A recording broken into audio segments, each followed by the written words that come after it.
Assalamualaikum warahmatullahi wabarakatuh. Jumpa lagi dengan Dewito, sahabat semuanya. Semoga hari ini Anda dalam keadaan sehat walafiat dan selalu dalam lindungan Allah Subhanahu wa taala. Amin ya rabbal alamin.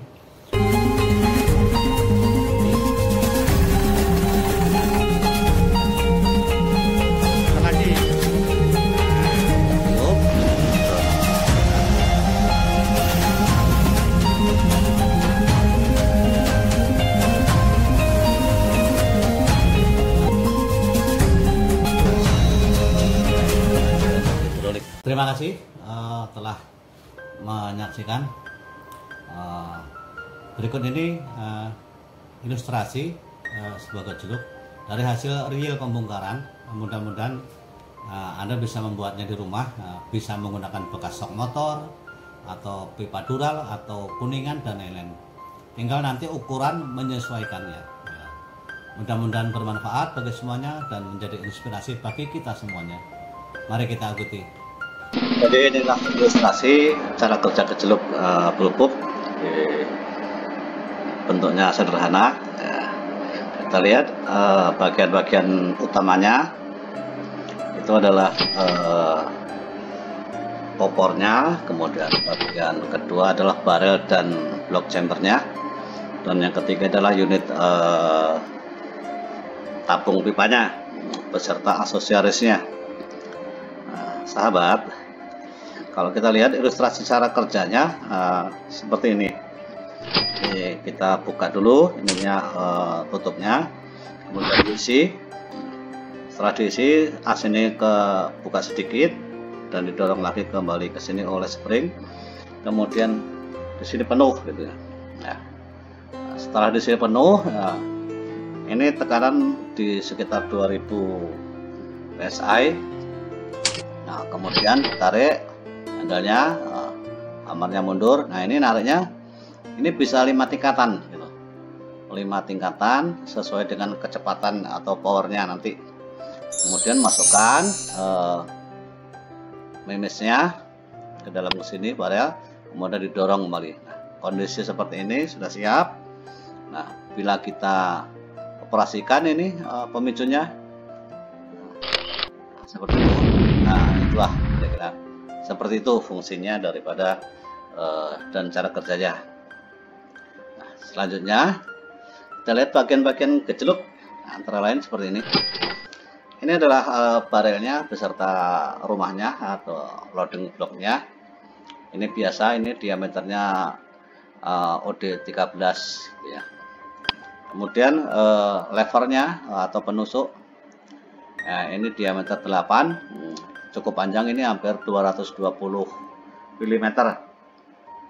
Nah, kemudian ini tabungnya, tekanan udara. Ini saya lihat di sana menggunakan kuningan, OD-nya 25, ID-nya 21 dengan konstruksi yang ada seperti ini. Nah, kemudian untuk cover depan set dan aksesorisnya, ini ada valve pengisian, ada sealnya, ada valve asnya untuk pengisian, springnya, dan ini ada ringnya. Di samping ada tutup couplernya. Dan di bagian belakang itu seperti ini, hampir sama semuanya, cuma di sini ada hammernya, ada spring hammer dan ada plugnya. Inilah bagian-bagian utama daripada unit gejolak. Kemudian kalau kita lihat bagaimana cara membuatnya, ilustrasinya sebagai berikut. Itu yang pertama, pipa. Ini teman-teman membuat tabung HPA ini bisa saja kalau misalkan ini menggunakan tabung skok motor, atau bisa menggunakan kuningan, ataupun bisa menggunakan dural, tergantung bagaimana kebutuhan kita untuk tekanan. Modelnya seperti ini. Nah, ini kemudian panjangnya kurang lebih 650 mm dengan OD 25 dan ID-nya 21, artinya ketebalannya cuma 2 mili. Nah, ini sahabat, dari ini kemudian kita buat coakan. Di sini kita coak atas bawah. Yang bawah nanti lari untuk ke pengait hammer, sedangkan yang atas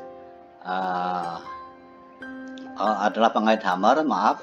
Yang bawah adalah nanti untuk ke tingkatan kecepatan daripada trigger. Nah, kemudian di sini ini juga nanti dilubangin seperti ini.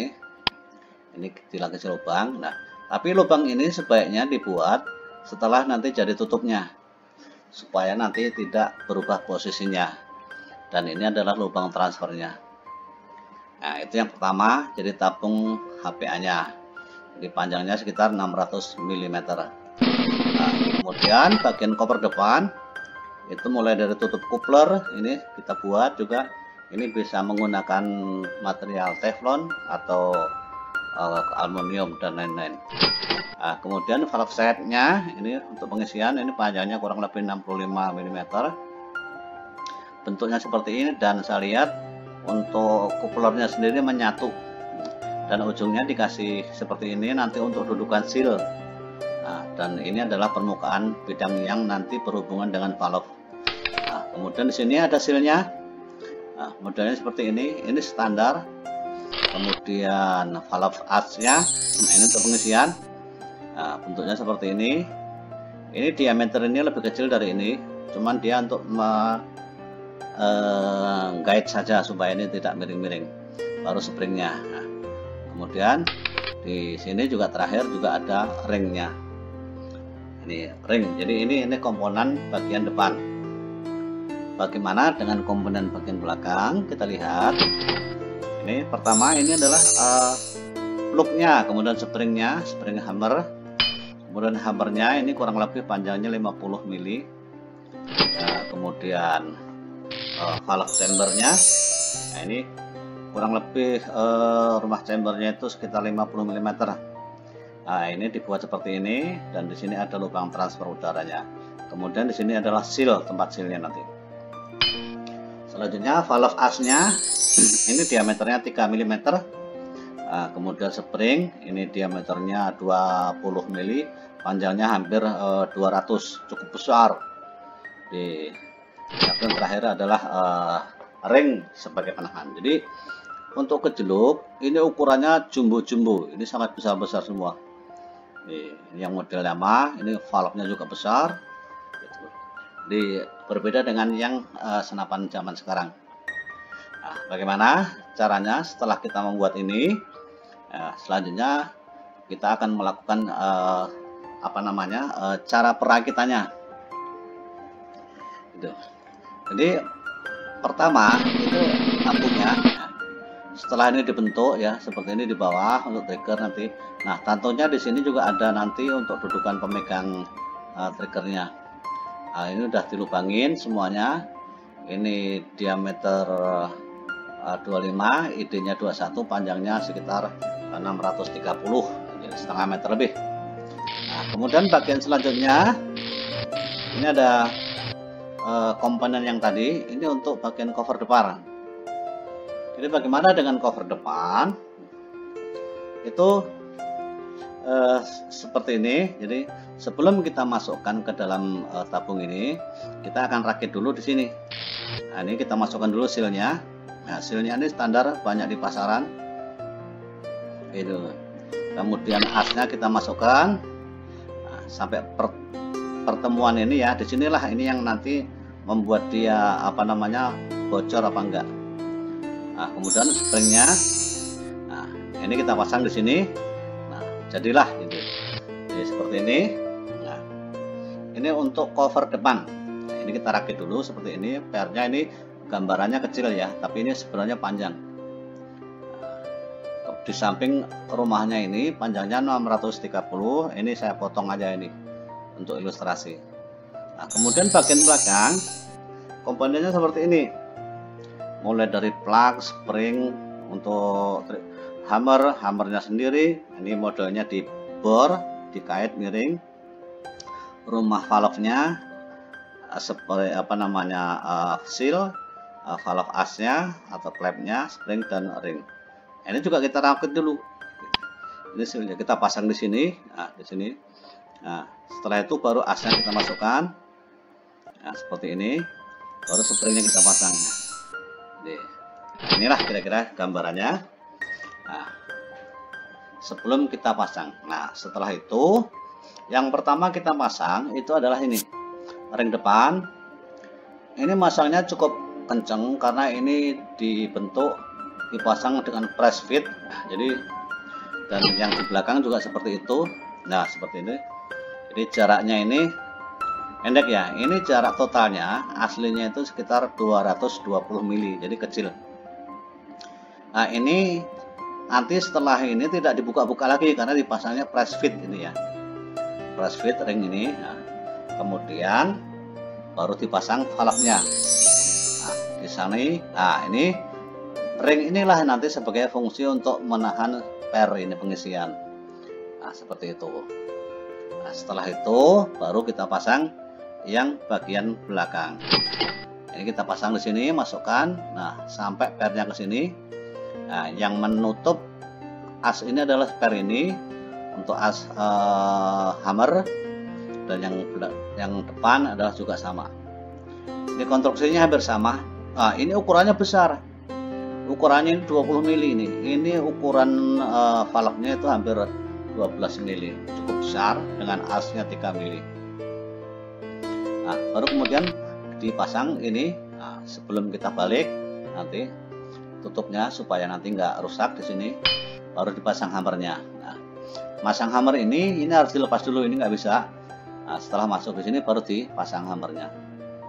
Nah, baru kemudian springnya dipasang seperti ini, dan terakhir tutupnya. Itulah kira-kira cara assemblingnya. Nah, kemudian kita lihat secara keseluruhan kalau sudah terassembling seperti ini, baru kita pasang untuk barelnya. Barelnya ini panjang, jadi ini transfer portnya itu harus pas. Nah, tapi ini usahakan di belakang aja. Ini pasang ke sini. Nah, transfer port ini harus pas karena nanti ini sebagai untuk yang mendorong mimis ke depan. Nah, ini untuk handle-nya, handle loadingnya. Nah, kemudian baru kita pasang aparat atau aksesoris triggernya. Karena ini bullpup, ini sambungan. Ini sambungannya cukup panjang juga, ini hampir 230 mili. Nah, ini pasang di sini. Nah, inilah cara pemasangannya, dan di sini tentunya ada dudukan yang diikat dengan baut ini. Nah, dan ini dipasang kendor ya, jadi tidak terikat kencang. Baru di sini juga ada dipasang. Nah, setelah selesai itu baru kita pasang untuk rumahnya atau pokoknya. Seperti inilah ilustrasi daripada gejluk. Nah, udah selesai. Nah, selanjutnya kita lihat kembali bagaimana cara kerjanya. Nah, sebagai berikut. Ini ilustrasinya. Yang pertama, kalau sudah terassembling sini, ini dibuka dulu tutupnya, kemudian diisi. Nah, udara masuk mendorong ini, kemudian ini penuh menjadi merah. Ini tertutup lagi. Nah, ini sudah nggak bocor. Nah, kemampuannya di situ sekitar 2000 PSI karena di sini juga nggak ada manometer dan lain-lain. Nah, kemudian baru ditarik grandelnya. Nah, untuk menarik hammer, sama hammer ini bisa 5 tingkatan gitu, tergantung keinginan kita untuk membutuhkan power berapa. Baru dipasanglah mimisnya ke sini. Nah, masuk. Nah, kemudian setelah itu didorong. Nah, jadi di sini udah rapet ini, jadi ujungnya ini udah rapet. Nah, terakhir setelah ini berarti udah siap kita gunakan. Nah, kita trigger. Nah, ini langsung mukul ini. Nah, seperti itu kira-kira ilustrasinya. Sekali lagi, nah, diisi dulu. Kemudian ini buka, masuk, penuh. Nah, setelah penuh, kemudian tarik grandelnya. Nah, hammernya ketarik. Ini kemudian pasang mimisnya. Setelah pasang mimisnya, baru tutup kembali, didorong. Nah, sudah dalam kondisi yang siap tembak. Baru kita triggernya kita operasikan. Nah, seperti itulah kira-kira sahabat beginner. Mudah-mudahan ini sangat mudah dipahami, dan yang ingin membuat menggunakan sokok motor atau apapun bisa. Jadi intinya ini paling mudah, ini permukaan di sini paling mudah. Di sini juga paling mudah gitu ya. Nah, tinggal antara kuningan, jadi semuanya itu bahan kuningan dengan valve-nya ini bagaimana supaya rapat. Tentunya ada springnya jadi. Mudah-mudahan bisa menginspirasi. Terima kasih. Mohon subscribe. Mudah-mudahan bermanfaat bagi sahabat Dewito, dan selamat berkreasi. Wassalamualaikum warahmatullahi wabarakatuh.